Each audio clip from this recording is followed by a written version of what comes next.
pero vamos a trabajarle. Y es que habla de los organismos económicos internacionales.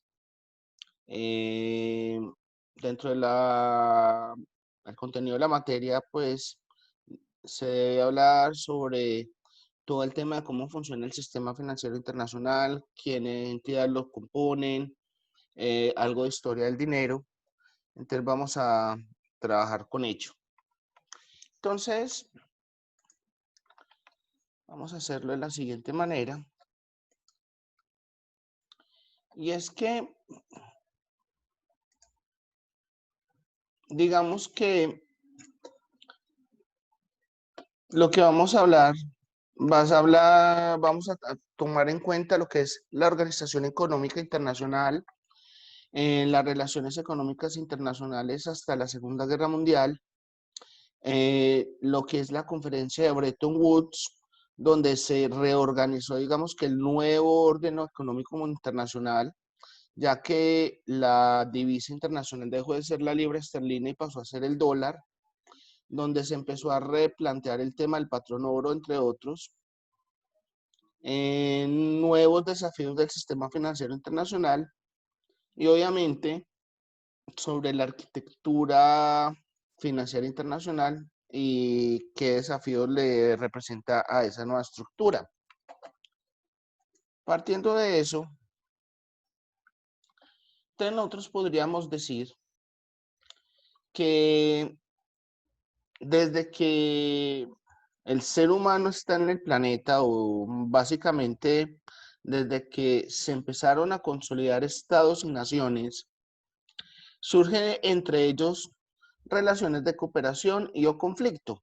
Estoy hablando de que puede haber intercambio comercial, lo podemos vislumbrar en uno de los libros más antiguos del mundo, si es que no es el más, que es la Biblia, cuando por ejemplo en, en el Éxodo, el libro del Éxodo, cuando se habla, no fue en el libro de Éxodo, sino cuando en la historia de José, eso fue mucho antes de Moisés, cuando José, que fue uno de los hijos de Abraham,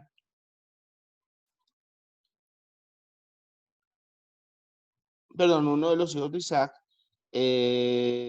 terminó en manos de Egipto, que José era el que interpretaba los sueños.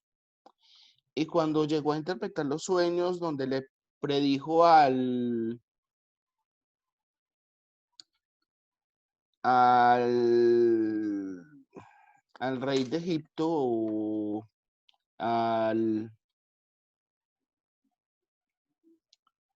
sobre los 7 años de abundancia y los 7 años digamos, de sequía, al faraón, perdón, no era el rey, sino al faraón de Egipto, cuando él tuvo unos sueños muy tormentosos y José le logró pronosticar, y José le recomendó que durante los 7 años de abundancia guardara el grano y guardara recursos para poder solventar los 7 años. Egipto logró guardar tantos recursos que durante los 7 años de sequía pudo inclusive negociar con otras naciones o con otros pueblos para abastecerlos. Entonces estamos hablando de intercambios comerciales, que puede que no se hayan dado a través de dinero, pues papel moneda, pero sí a través de intercambio de otros bienes como piedras preciosas, pieles, sales, entre otros, a través de lo que nosotros conocemos como el trueque. Pero también se presentaron guerras. En la misma Biblia vemos que los judíos enfrentaron muchas guerras con muchos pueblos, con los romanos, con los egipcios y con muchos otros pueblos. Inclusive el rey David se mantenía de guerra en guerra con los, liderando a los judíos. Bueno, cuando hablamos de los pactos y acuerdos entonces y asociaciones de estados, revisten una forma típica desde la Segunda Guerra Mundial, con la aparición de organismos económicos internacionales y uniones voluntarias de estados para la obtención de fines determinados. Y es que las guerras dejan a las naciones participantes y a algunas vecinas demasiado devastadas, muchas veces en infraestructura, pérdidas humanas, pero también desde el punto de vista económico las deja completamente lastimadas. Y eso hace que muchas naciones tiendan a unirse o para su recuperación o para apoyo, o simplemente la nación devastada también se asocia para buscar intercambios comerciales o acuerdos comerciales que le favorezcan a las naciones que hayan salido más lastimadas.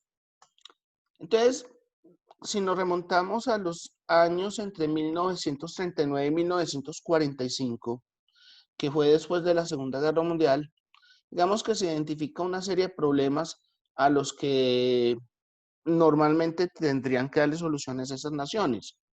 Y estamos hablando de la estabilidad de los sistemas de cambio entre las monedas, desequilibrios de balanzas de pagos en los países. Estamos hablando de desequilibrios en la inversión internacional de largo plazo. Estamos hablando de las fluctuaciones de precios en las materias primas y productos básicos. Estamos hablando de obstáculos y barreras en el comercio internacional. Y estamos hablando de, obviamente, lo que mencionaba ahora, grandes zonas del planeta asoladas por la guerra y necesitadas de reconstrucción. Entonces, cuando vemos, después de la Segunda Guerra Mundial, se empieza a establecer un nuevo orden económico y empiezan a salir una serie de organizaciones como organismos internacionales que los podíamos fraccionar en dos, que son financieros y no financieros. Como financieros podríamos hablar de multilaterales y bilaterales. Cuando hablamos de multilaterales es que la componen más de dos naciones, tres o más, y bilaterales solo dos.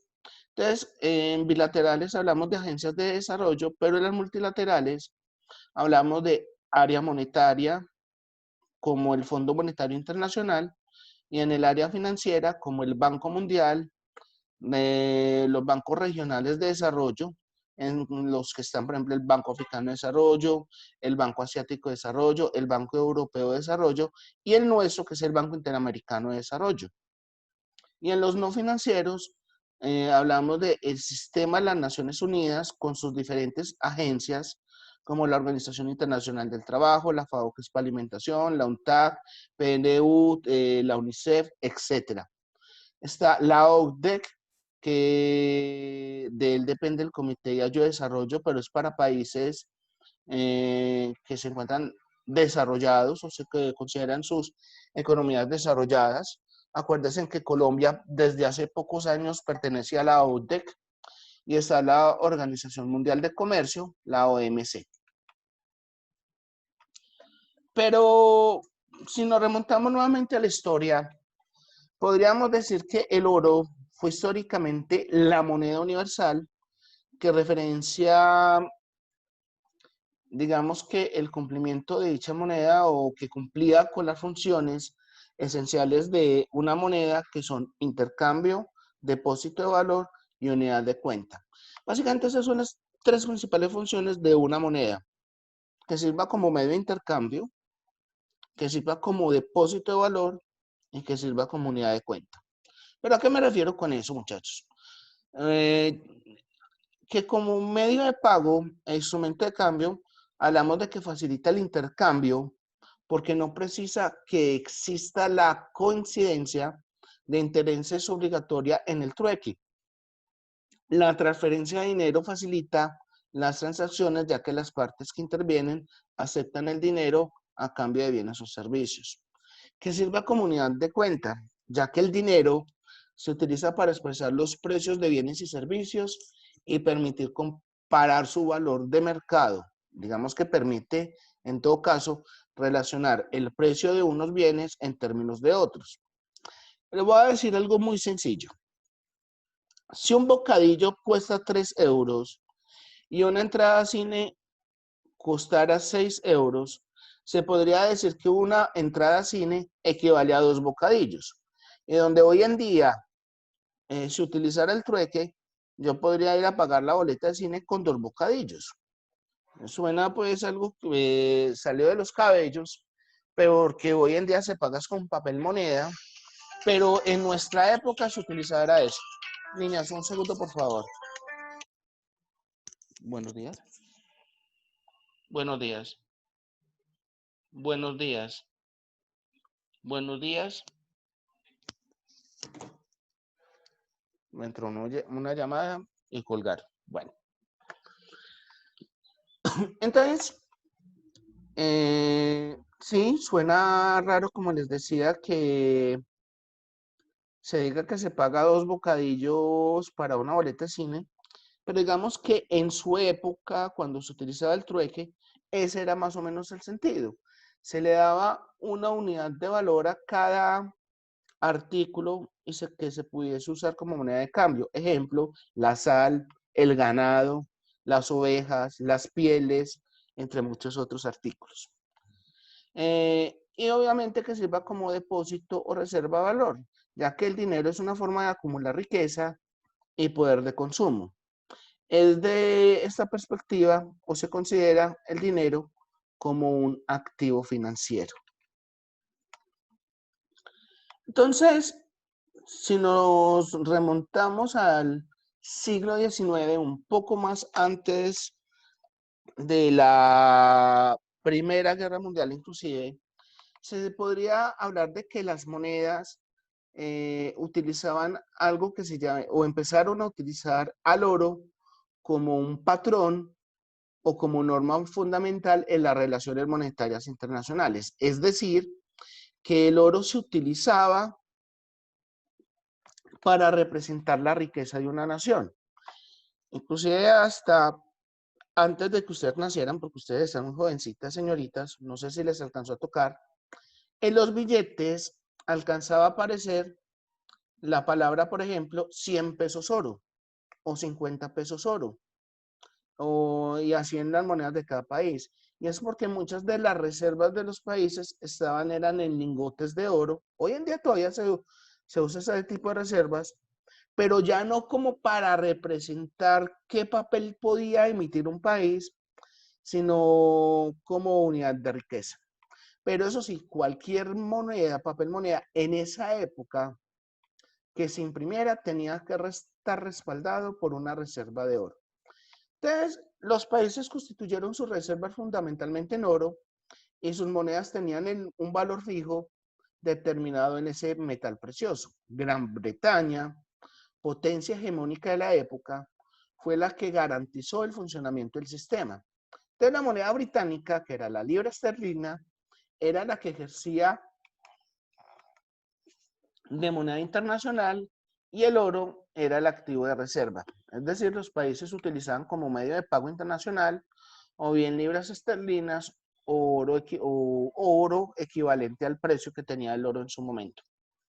Entonces, según ese enfoque, digamos que había que hacer un ajuste monetario de las balanzas de pago cuando habían desajustes. Por ejemplo, si un país tiene déficit comercial, se producirá la salida de oro hacia el resto del mundo. Eso provocará disminución en la masa monetaria en su interior, lo que conllevará a la bajada de los precios internos. Y esa caída de precios haría sus productos más competitivos frente a los del resto del mundo y se incrementarían las exportaciones, equilibrando esa balanza de pagos.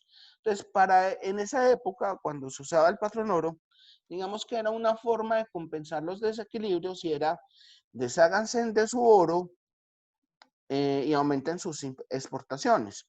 Y eso ayudaba a compensar. Bueno, cuando digo desháganse en su oro no es regálenlo, sino véndanlo, inyecten liquidez a su economía, y inyectando liquidez a la economía, pues ustedes pueden bajar precios y mejorar las exportaciones. Pero el problema, como lo dice un reconocido economista que se llama David Ricardo, en 1821, en Principios de Economía Política y Tributación, La experiencia muestra que ni un Estado ni un banco, cualquiera que sea, han tenido el poder irrestricto de emitir papel moneda sin abusar de ese poder.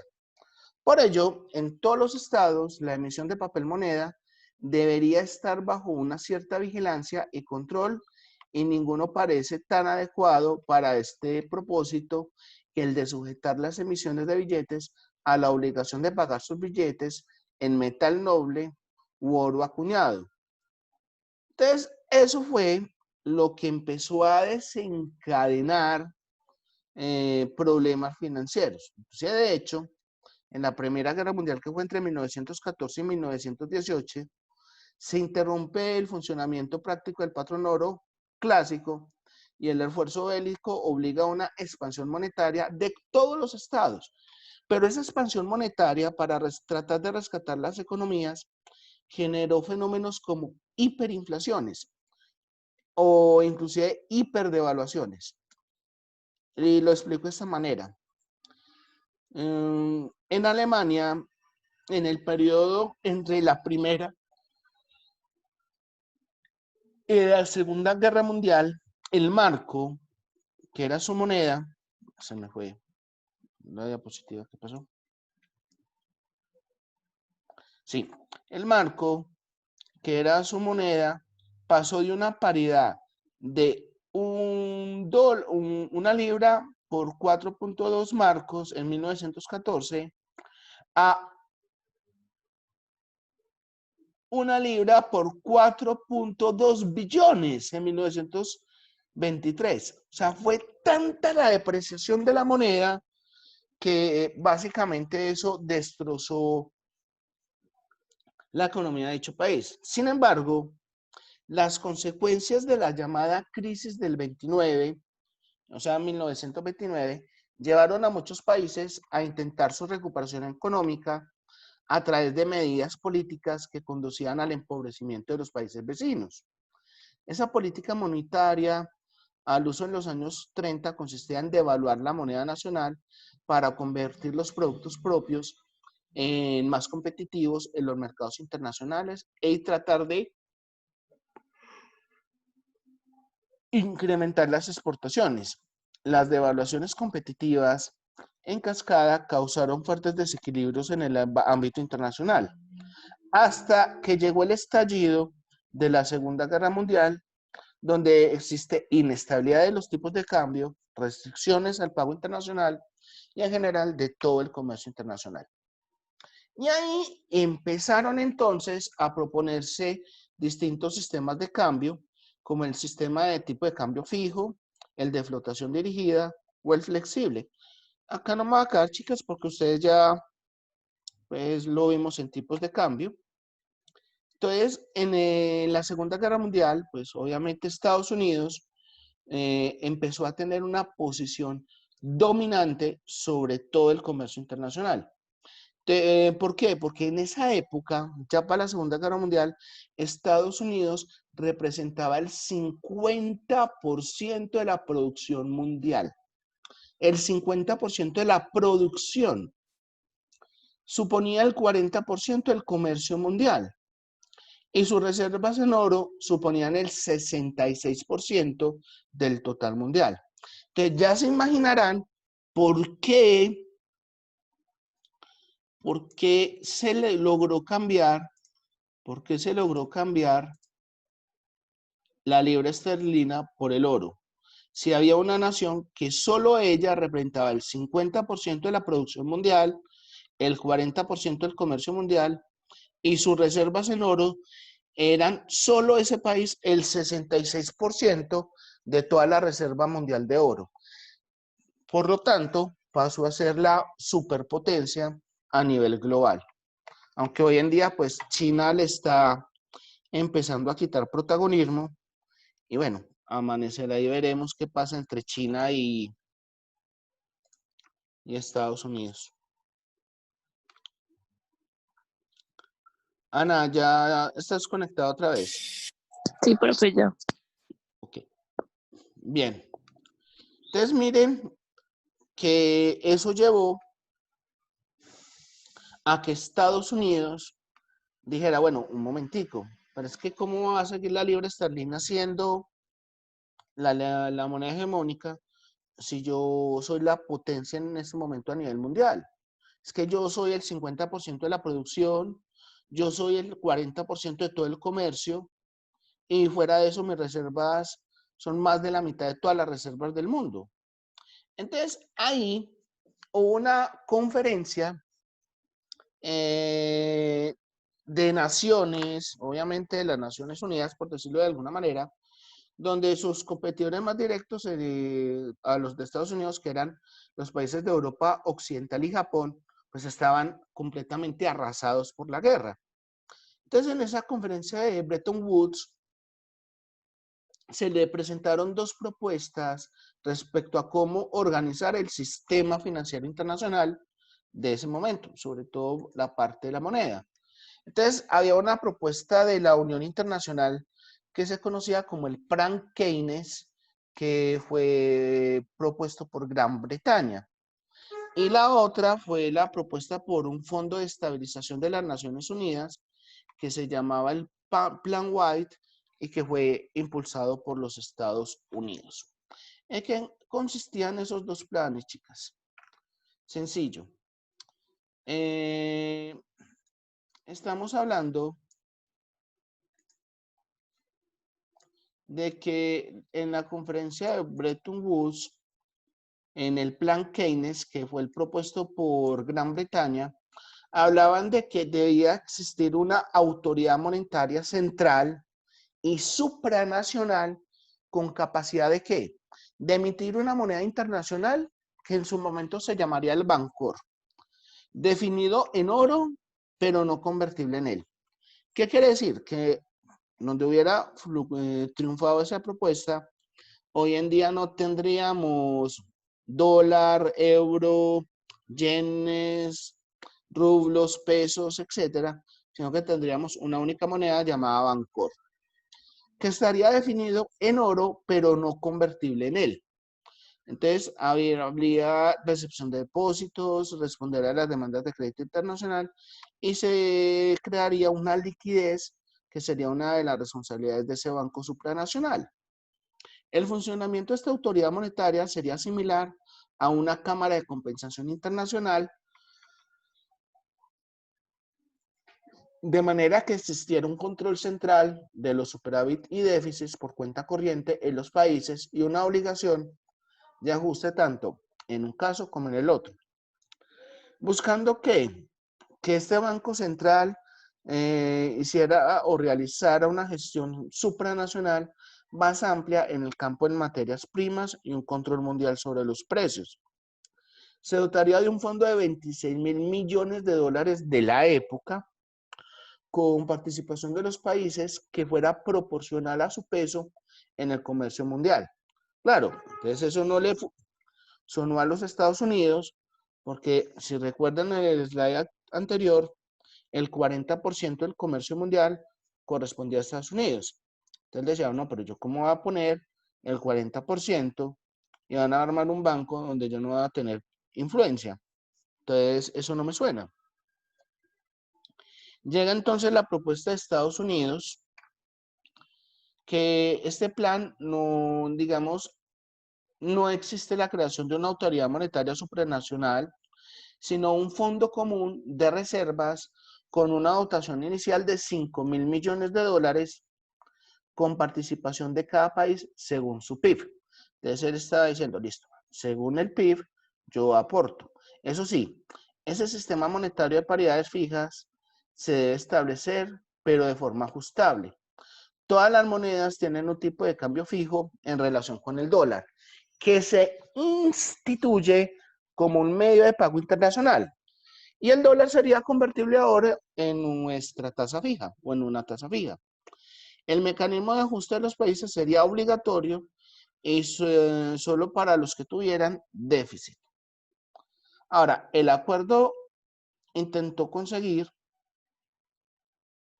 el objetivo de que los países con desequilibrios comerciales que fueran importantes derivados de la guerra tuvieran acceso a créditos en divisas en la cantidad suficiente para poder hacer frente a esos desajustes coyunturales sin tener que utilizar como herramienta el tipo de cambio. Entonces se crea un fondo de reservas que fue de 8.800 millones de dólares de la época, donde cada país tendría que aportar de la siguiente manera: 2% de la renta nacional del año 1940, 5% de reservas en oro y dólares a fecha de 1943.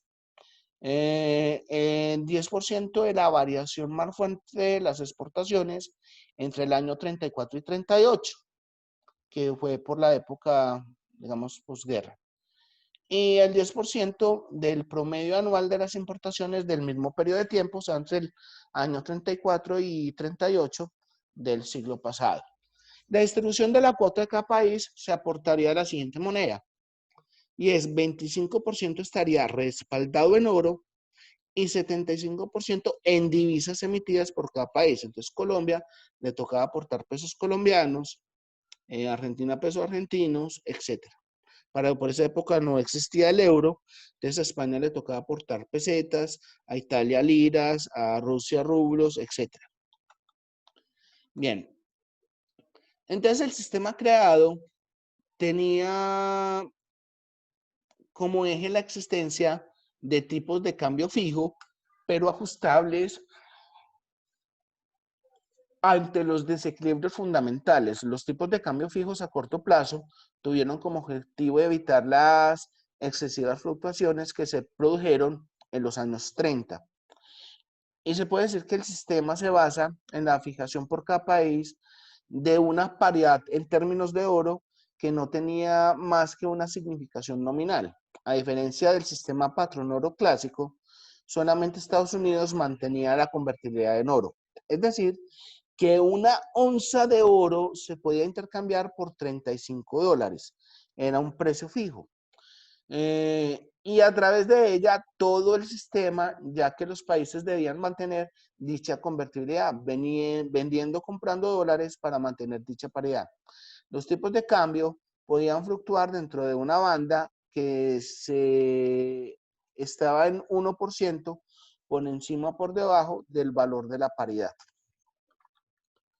Bien, y entonces empieza a reestructurarse el sistema financiero internacional de acuerdo a los esquemas de Bretton Woods. Entonces, hablamos de que las públicas estarían en multilaterales y bilaterales, donde las multilaterales estarían en el área monetaria del Fondo Monetario, en la financiera del Banco Mundial y los bancos regionales de desarrollo, y estaría un área comercial como un agente nuevo, que sería el GATT, que luego empezaría a evolucionar a la Organización Mundial de Comercio. Y en las privadas estarían los bancos internacionales financieros. Entonces, acá empieza la participación y función de cada uno de los entes. Digamos que el Fondo Monetario Internacional inició en su momento con 44 miembros.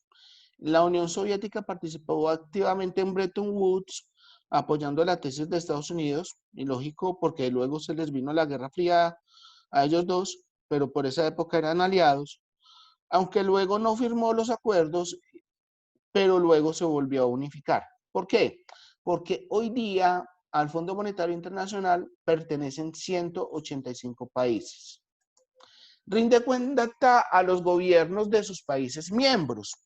Su autoridad máxima es ¿cuál? La Junta de Gobernadores, que está integrada por un gobernador de cada país miembro, y de ahí sigue la siguiente estructura. Primero, la función de responsabilidad del Fondo Monetario Internacional sería el fomentar la cooperación monetaria internacional, facilitar la expansión y crecimiento equilibrado del comercio internacional, fomentar la estabilidad cambiaria, coayudar y establecer un sistema multilateral de pagos y poner a disposición de los países miembros con dificultades en balance de pagos, digamos, y que cuenten con garantías adecuadas de recursos de la institución para que puedan sacar a flote su economía. Ahora, esto ya es teoría del Fondo Monetario. Se los dejo para sus lecturas más adelante. No las voy a aburrir con esto. Pero esta es la estructura del Fondo Monetario. Acá están los 185 gobernadores, donde hay un directorio ejecutivo que sería 24 directores que son elegidos y hay un gerente director. Pero estos 24 directores y el director también son gobernadores de cada una de las naciones. No es que sea 185 más 24 más 1, sino que entre los 185 se nombran a 24 directores y a un gerente. Bien. Luego está el Grupo Banco Mundial.